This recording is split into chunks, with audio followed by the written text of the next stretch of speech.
and not event. It is a process and not event.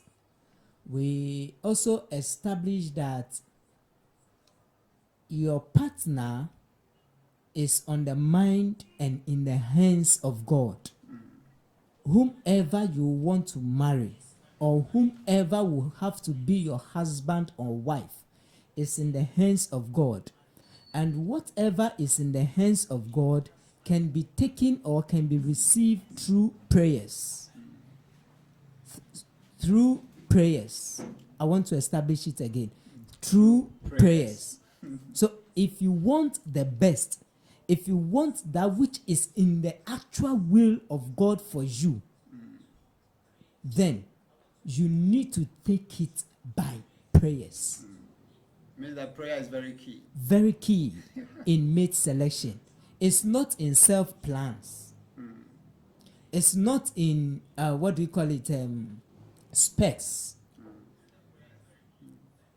It is by prayers because it's in the hands of God.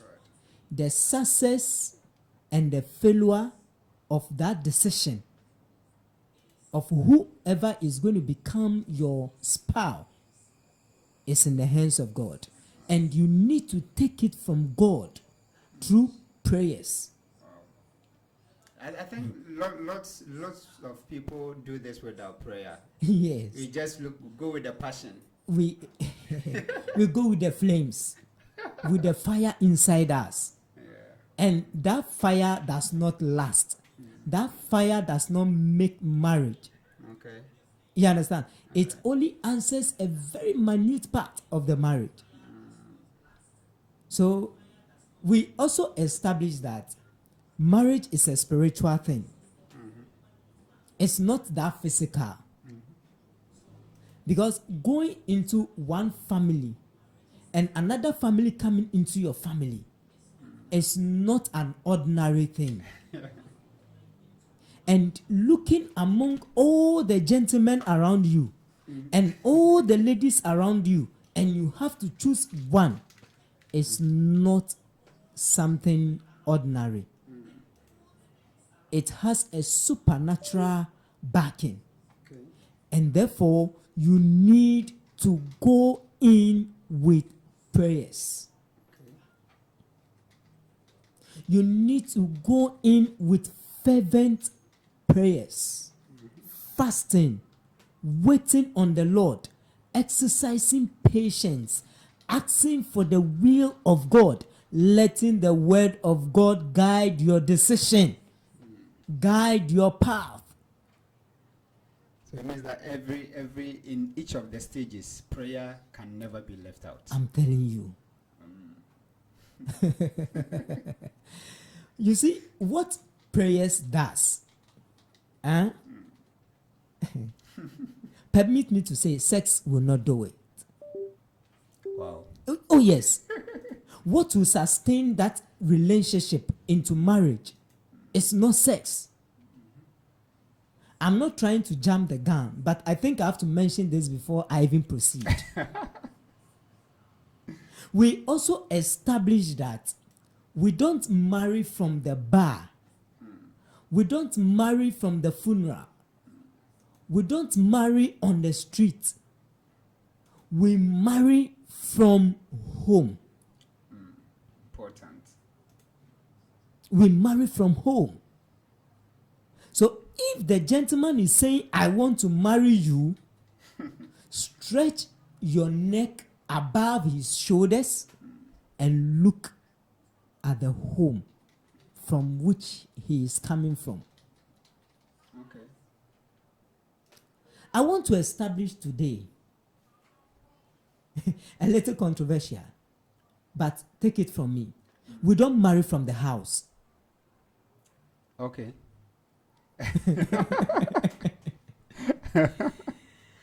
So last week I said that we don't marry from the funeral, we don't marry from the streets. we don't marry, and then I also mentioned that we don't marry, and I mentioned we marry from the house, we marry from the home. But today I want to say that we don't marry from the house. In the house, everybody lives there. Okay. And anything and anybody at all lives in a house. But in a home, there are order. Okay. There are orders. Okay. There are principles. There are values. Okay. So that makes the difference. That makes the difference. Wow. So we marry to make home. We don't marry to make house. Very important and deep. Then I also mentioned that we don't marry prophecy. and this I think you agreed with me Yeah.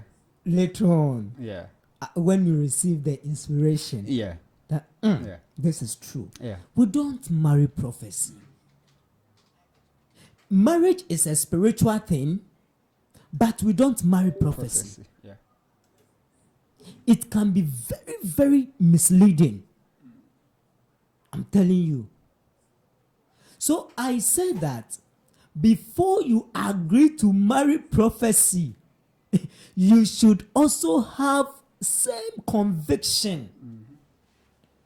The spirit that ministered to the prophet or to the bishop or to your pastor or your spiritual head, that same spirit is inside of you. Yeah. And should convict you as well. I mean, you need to test it. I'm telling you. Yes, as we were told to test all spirits. spirit, whether they are of God or not. Because many false prophets have come and gone. And yet, there are some. They still exist. You know, one funny thing, I saw a video, I think a couple of days ago, and one gentleman was proposing to a lady. Okay. And started praying in tongues. Called the lady on phone. Sister, so and so. I need to meet you. Meet me at this junction. Then the lady said, okay. So when I said, brother, where is the devil you are coming to cast out today? He said, no, today it is not about casting and binding. That's right. The spirit said, I should propose to you. So I want to marry you. Amazing. Then they started kabakabaya kabaya.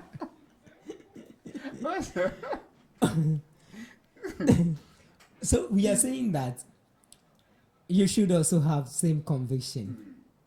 Okay. Yes. You should also have same conviction. I mentioned that don't allow pregnancy to trap you into marriage. I'm going to lock her. And when I lock her, the family has nothing to say than to agree. Oh. That shouldn't be the yardstick into mate selection. Okay. And I want to advise our pastors and our bishops. Let us not use marriage to bind people into becoming couples. Okay. I mean, pregnancy. I'm sorry. Let's us not use pregnancy to bind people into becoming couples. Wow. In a discussion with one lady, I really enjoyed that discussion. Okay. She told me that in their church, no matter how long you have courted, during counseling, the relationship process can break up because you are made to know so much about each other, and so much questions are asked, and so much answers are required of you. So by the time you finish as male and a female, you realize no. This is a no-go area. This is a no-go area. You understand? Yeah. So I was so happy to hear that there are churches that during counseling to put these two people together after 3 or so 6 months, the two will just agree that Yeah. it's not going to work with us Yeah. because they've been so sincere in Yeah. the counseling process. And the counselors also do good job to let them understand the reality of what they are going in for. And therefore, they also make a sincere decision that is not going to work. I think the truth is that so many people go through the counseling process without the process going through them. So Yeah. It becomes a format. yes. You see, let's avoid the formality. Yeah. Let's avoid the formality. That 3 months thing, that 6 months thing. Unless we are finding fault, then they will postpone, they will change something. No. If it's not going to work, let them know it's not going to work. So that they will still stay in the church and worship God. Counseling should not lead to them stopping the church. Okay. Well, so I am just saying that we should come to a stage where, in a process of counseling, the two will realize themselves and say this will not work for Whether we are us. compatible or not. Yes. There's one thing I want to say about this pregnancy, being trapped with pregnancy. There are some families, once you've impregnated my daughter, you have to. In that case, what do you do? You see, go and look at that family again. You see that they are not enjoying their marriage. 2, there's too much divorce. 3, there's too much single parenting. You understand what I'm talking about? Yeah. Because So it means that at all costs, don't let anyone push you into. no. Therefore, don't also allow. Go and test it. Don't go and test it.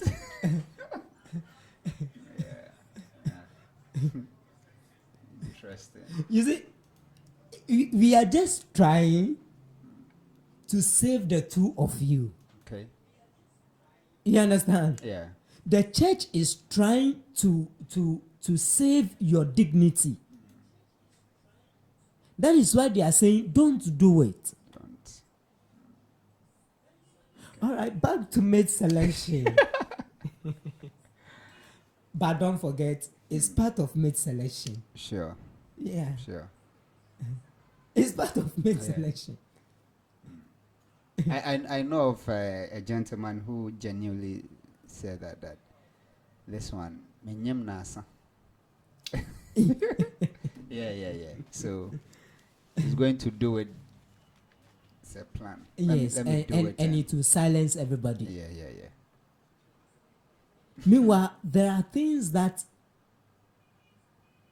in fact, the lady might not like about him. Mm-hmm. Exactly. The lady might want to back off. Probably because of what he is getting from the lady. Yeah. Selfishness. Oh, my sisters. You see, you have to be vigilant. You have to. Senior, sometimes, these ladies come with issues and you feel like flocking them. You feel like beating them. Because you see so many reasons why you should not allow yourself.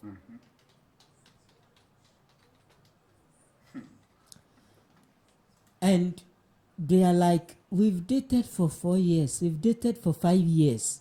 And you know what happens in that 5 years? Sex. Yeah. So they feel like if I back out, I've lost.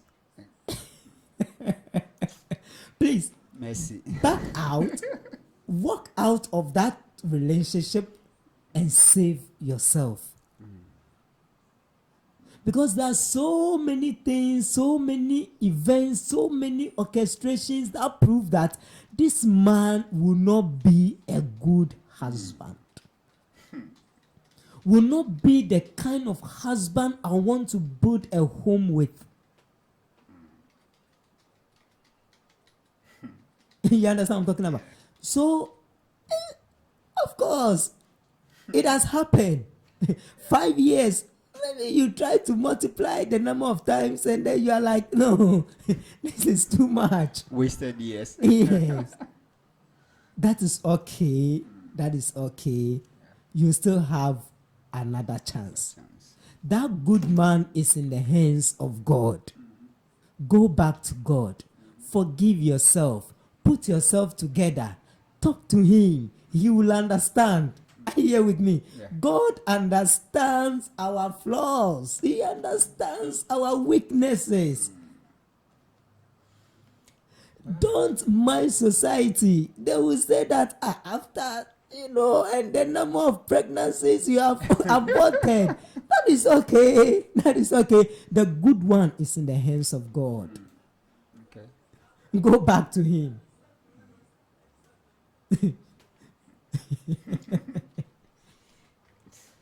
Oh God.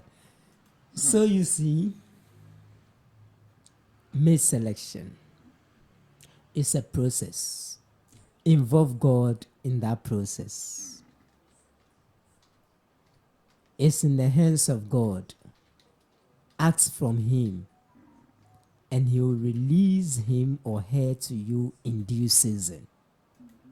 It doesn't matter how many years or how long it takes. God has the best in his hands, and he will always give out the best. Isaac, like I mentioned last week in our case studies, was 40 years before getting married to Rebecca. Was he late? Yet, it was in the will of God, and God gave him what was in his will. You understand what I'm talking about? Yeah. The last time I mentioned something, and I want to draw your attention to it. I said that God named Eve Adam. He placed the man's name on the woman. That is the pride of the man.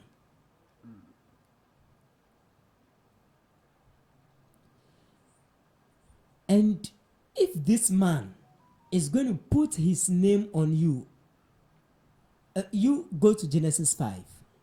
Genesis 5. Genesis 5. Yes, Genesis 5. Because I'm sure a lot of people read Genesis, they get there, but they don't pay attention. Genesis 5 verse 2. Mm-hmm. Okay. Genesis chapter 5 verse 2. Genesis 5, the verse 2. Mm, Male and female he created them, that's right. and he blessed them. Mm-hmm. And in the day they were created, he called them man. Give me another version. Okay. Adam, yes, mean man, but I want you to see man, the Adam over there. Okay. I would prefer King James. King James. Because Yeah. when I started reading Bible, it was King James I was reading. All right. So even this is King James. I Male, like King James. male and female created he them and blessed them and called their name Adam in the Fantastic. day when they were created. Exactly. So it means that both man and woman, Adam. Yes. You understand? Yeah. So Adam named her Eve. You understand? Okay. So her actual name was Eve Adam. Okay. So I'm trying to establish a fact, some facts here, that this guy is going to put his name on you and the children you give birth to. Has this man lived to that name? Has he lived a legacy? What kind of name does he bear? Will people hear that name and get offended? You understand? Would that name open doors for your children? Would that name bring you, the woman, some level of respect? Or would that name come as a result of pain and rejection? So you, the man, you have a great responsibility. So we are saying that in male selection, if you look out for the name on the man, look out for his identity. Does he have a good identity? How does public rate him when they hear of his name? You understand what I'm talking about? Yeah. This, you see, so that when I want to say something, mate selection and the name. This is why I am saying that our ladies should allow themselves to be taken to the altar. Okay. The man should not deceive you with, oh, let's do something small in the house and leave it there. Okay. Let the man also have some kind of physical responsibility around him by putting on the ring. Okay. If this guy is always complaining and undermining ring and wedding, look at it again. Okay. So you are the only person who puts on ring and then you show off and no. The guy should also have that responsibility. Okay. Society should see him as married. Okay. Even after everything, the wedding, after everything, you need to wear your band. He should put on the ring. But I don't seem to understand why some married men want to put down their band. So we are talking about name. And you see, it's sad. So when I was selecting you, I checked the name and yes, check the name and know that dropping it and know that this name will now officially be put on you at the altar.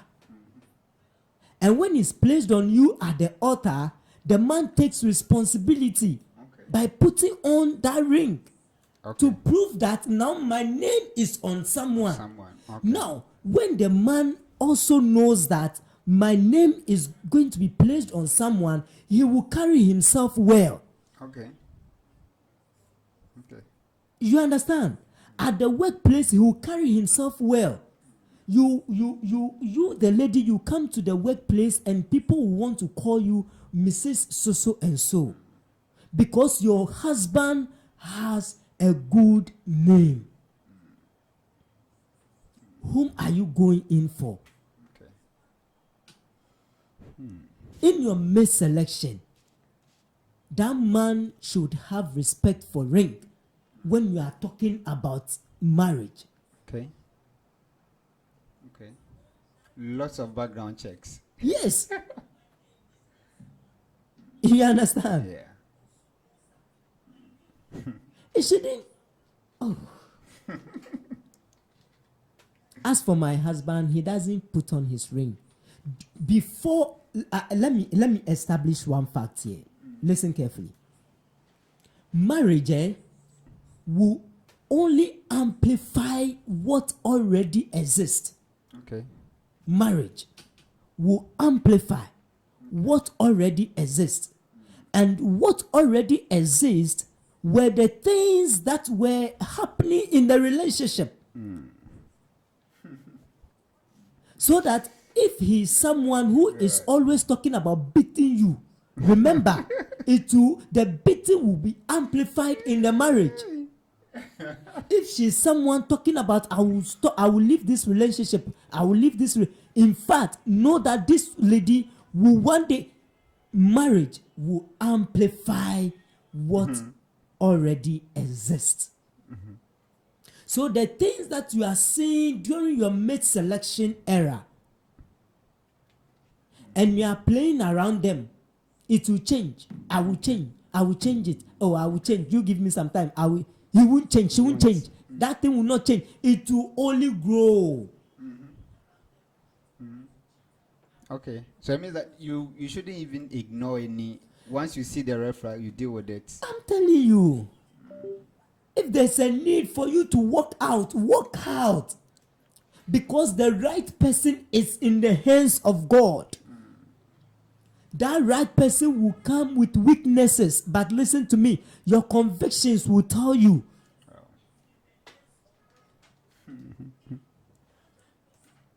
Tough decisions. So we are saying that we marry from the home. And in the home is a family. Okay. You've been dating this guy for the past 1 year, 2 years. You don't know his family. You don't know his home. And you think it's cool. It's not cool. It's not cool. You are dating this lady for the past days. And you don't know the parents. No. I think one dangerous thing also is that now that we're living in cities, okay, I've moved from Ahafo region to Accra. The person moved from, say, Volta region. We all in Accra, we met, and now we're looking at. Amazing. There is no road leading to Volta region. And there's no road leading to Bang Ahafo. I came by road anyway. You vanished through the thing? No, you all vanished. The same way you came, we have to go together. Exactly. Abraham said, go to my family. Okay. Genesis 24 verse 4. Okay. Maybe you want to read. Genesis 24. Verse 4. Let me quickly try that. Genesis 24. Verse 4. Okay. I guess you would love King James as well. Yes. You understand? I started reading King James. Yeah. Before some the other Bibles came. Yeah. So when I read the other Bibles, Yeah. it doesn't work for It me. looks too broken down. I'm telling you. Okay, so Genesis 24, Yes. the verse 4 says, But we'll go to my country and my kindred to take a wife for my son Isaac. Fantastic. Okay. And my kindred, that is there. You go to my hometown. Okay. Mind you, Accra here is also someone's hometown. Exactly. And you also have a hometown. Yeah. You are coming from a home. You understand? Yes. Look at the New King James. If you have New King James, quickly. Let me see. Yes. New King James. I use the Old King James, but for this course, let's look at the New All King right, James. so New King James. Yes. 4, where is he? But you shall go to my country and to my family and take a wife for my son And Isaac. take a wife, not the bar. Let me tell you one thing.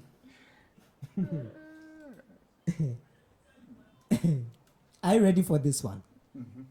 You see, when you go to the funeral and this gentleman has beer in front of him and orders for beer for you and you decline, oh, I won't take beer.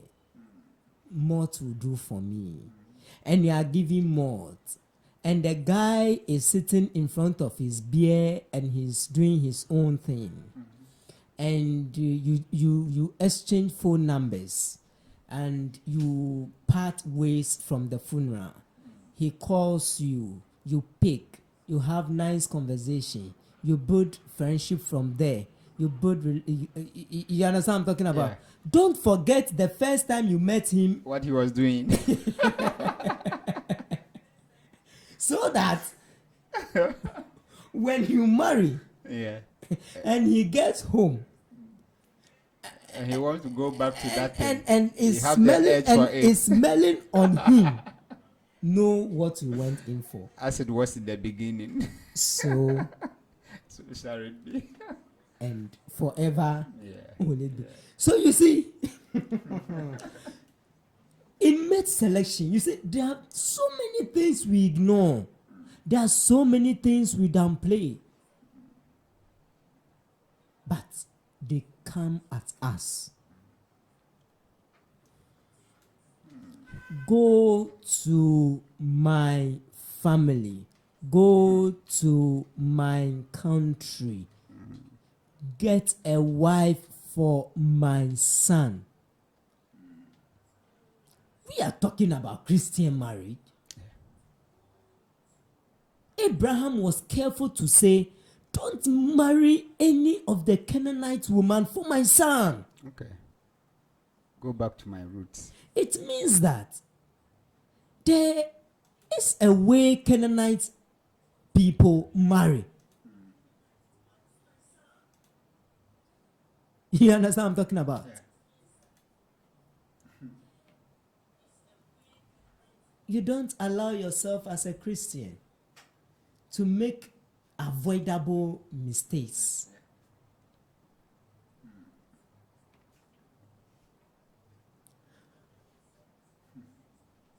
This guy, who is he? Okay. And this lady, who is she? At a point when on their journey, when Rebecca saw Isaac, he asked them, who is this man? Who is this man? Today I want you to read. I think you are reading few verses. Eh? Yeah. So get me Proverbs. Proverbs. Proverbs 20 verse 6. Okay. Proverbs 20, Verse 6. verse 6. Yes. Okay.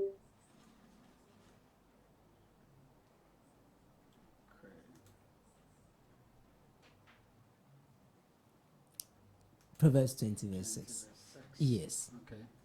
Rebecca asks, who is this man? Proverbs 20, verse 6. Mm.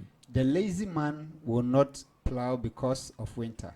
Mm. He will beg during harvest and have nothing. 20. Oh, that's 4. Look So at 6. Most men will proclaim each Mhm. his own Yes. goodness, Mhm. but who can find a faithful man? But who can find a faithful man?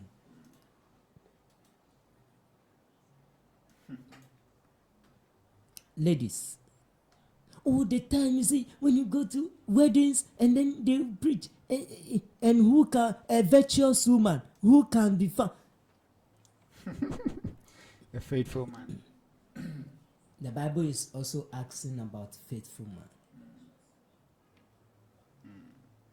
When we have the brochure, the wedding something, Yeah. you know, Yeah, that then program. then they write Proverbs 30 verse 10. Every day Proverbs 30 verse 10. Virtuous woman. Every day is on the women.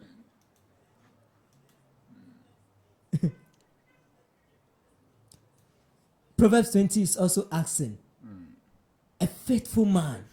A a faithful man. So Rebecca was also asking a question. Who is this man? Is he faithful? Is he faithful? Is he loyal? Does he have integrity?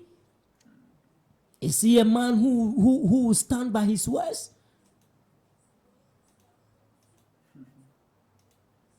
You understand what I'm talking about?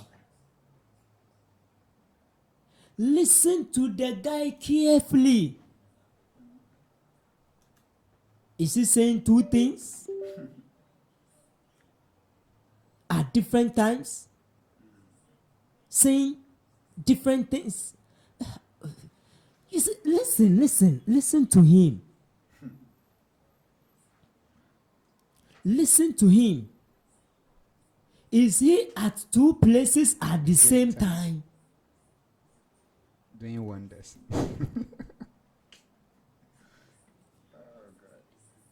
You see, the scripture says, Rebecca saw Isaac on the field. You know what Isaac was doing? He was meditating. He was praying.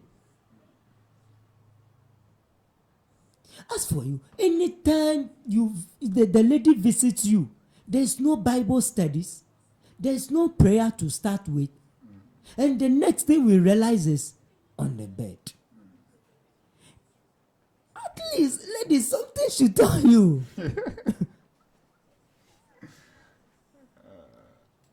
When he's no more in the mood, turns to something else. Yes. Interesting. You see, I don't mean to pause here. But We have a lot to chew. Oh my word. you see,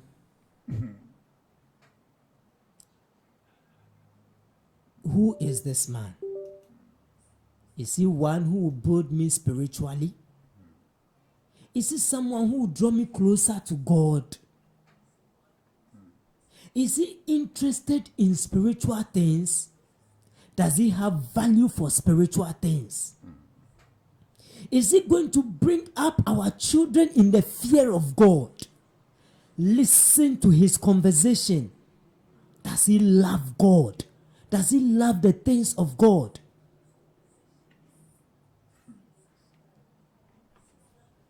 If he's a Saturday worshipper, how does he value his Saturdays? If he's a Sunday worshipper, how does... You understand what I'm talking about?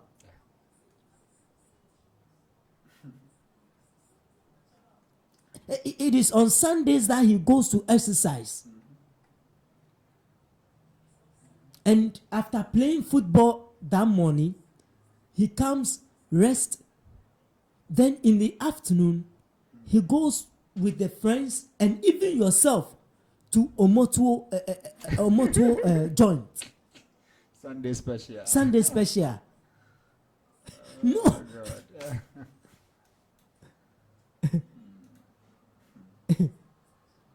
Are you here with me? Yeah. Know that you are heading into danger.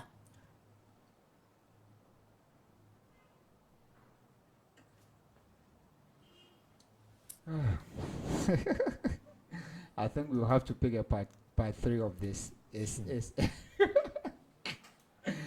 wow, so we enjoyed it so much that our time is running out, and we need to pause here and pick part 3 of this message next week, God willing. So, Counsellor Tony, I'll let you have your final words for today. Thank you. I want to say again that marriage will amplify whatever exists already. And Peny Radio. Marriage will amplify all the things you know already. Marriage will bring into reality the things that you are pretending you are not seeing. Peny Radio. So in your mate selection, open your eyes. we want to minimize divorce and the separations and the little mistakes. We want to minimize the secret cries and the weepings. We want to at least get it right. So I will encourage our listeners and our viewers to make time again next week by the grace of God, so we can reason together as the Spirit of God gives us direction.